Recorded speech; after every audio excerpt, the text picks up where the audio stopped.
통합정치개혁위원회 김영근 의원입니다. 저는 신청사 문제에 대해 말씀드리고자 이 자리에 섰습니다. 또다시 신청사 문제를 언급하는 것이 바람직하지 않을 수도 있지만 최근 이 문제가 다시 언급되는 상황이 있었고 또 이 문제는 매우 중요한 사안이라 판단되어 이렇게 말씀드리는 것을 양해해 주시기 바랍니다. 얼마 전 우리 시의회에서 청주시청 신청사 권리 위치를 다시 생각해보자 문화재로 존치하도록 결정된 청주시청사 본관은 철거하는 게 더 좋겠다는 취지의 의견이 제시된 바 있습니다. 그러나 이제는 청주시청사 본관 존치 또는 신청사 위치에 대한 소모적인 논쟁을 중단해야 할 때라고 생각합니다. 청주시는 2014년 7월 1일 통합청주시 출범과 함께 시청 본관 건물과 신청사 문제에 대해 시민과 함께 논의하고 결정했어야 합니다.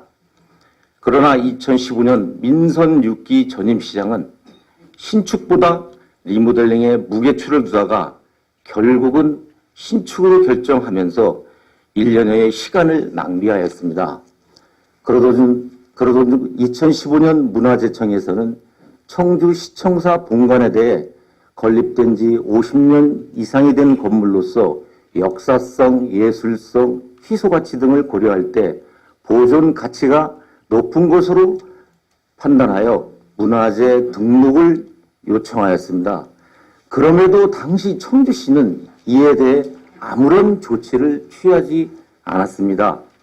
그리고 2017년 문화재청장이 보존 가치가 필요한 문화재를 등록할 수 있도록 관련법이 개정되면서 급기야 2017년 12월 문화재청은 소중한 근대 문화유산이 훼손, 멸실되지 않도록 하기 위해 재차 본관 건물에 대한 문화재 등록을 요구한 바 있습니다.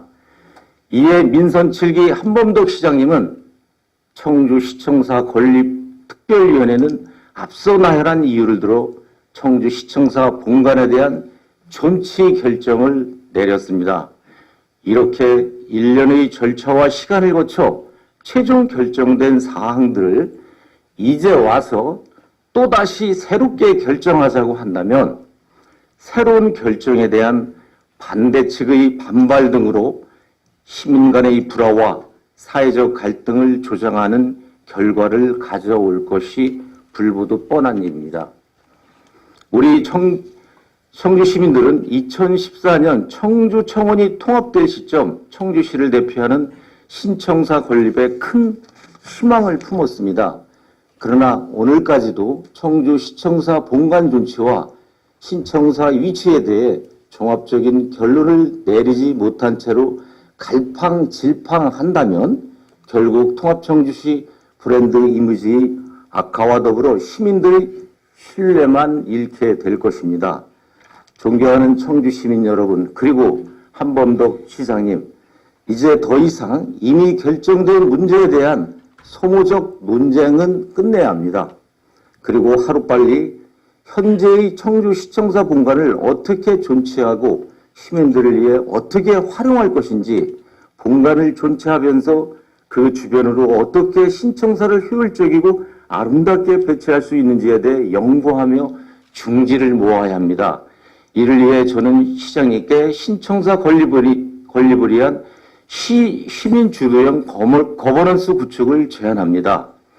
시민과 전문가 그리고 시민단체가 참여하는 거버넌스를 구축하여 현 시청사 본관과 구청원 군청사를 시민에게 어떻게 돌려줄 것인지, 이와 관련하여 도심 재생을 어떻게 활성화할 것인지, 신청사는 어떻게 배치하고 그 안에 무엇을 담을 것인지 등등에 관한 것을 연구하고 토론하면 틀림없이 많은 시민들이 만족할 만한 결과를 도출해낼 수 있을 것입니다.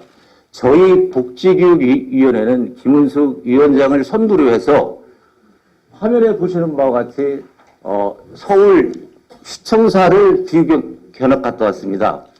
구청사는 시민에게 돌려줘서 도서관, 역사관, 휴게 공간으로 활용하면서 많은 시민들에게 좋은 평가를 받고 있는데, 신청사는 당시 시장이 디자인만을 강조하다 보니까 업무의 효율성, 공간의 효율성에서 많은 비판을 받고 있습니다.